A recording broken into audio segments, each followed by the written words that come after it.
Hello, I'm Vanessa, Life Mentoring. Today I'm talking about vulnerability.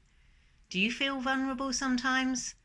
Well, we all do, but what happens? You feel something.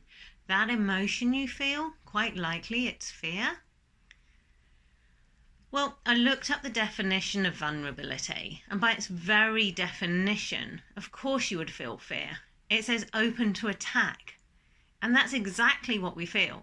I mean, there are 4 types of vulnerability, like physical and so on. But today I'm going to talk about emotional vulnerability. But it's still the same. You feel open to attack. So of course, it brings up an emotion. It's a scary feeling. One of the things I want to say about why you might feel frightened is because of the uncertainty. You don't actually know what's going to happen when you're vulnerable. So you're kind of leaving yourself wide open. You may not get attacked. Actually, it was one of the things I wanted to say is imagine if you knew for 100% certain that if you opened yourself up, you were vulnerable and you shared some of your, deepest feelings and thoughts. If you knew for 100% that they were going to be well received and you'd still be loved, would you feel the fear? Would you feel nervous about being vulnerable?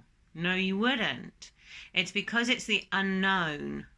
However, you can gain from being vulnerable, even though it feels scary. So it feels scary, so you think it's not good, but you can gain from it.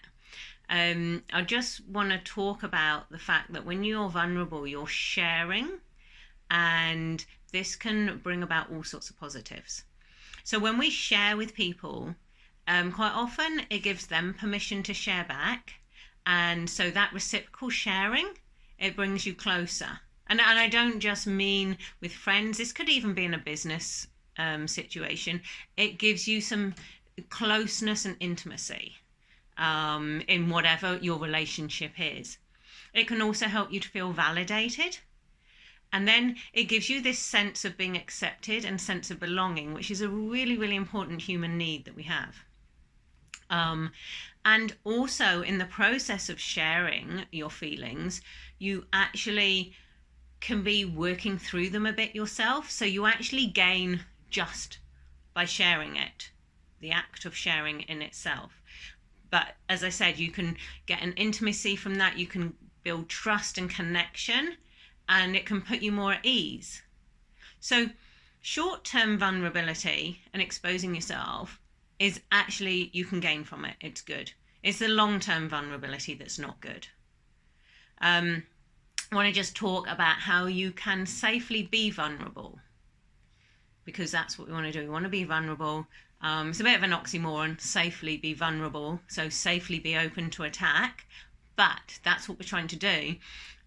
So one thing is to practice it, and practice it with a safe person. It's a really good place to start, and do it with small steps.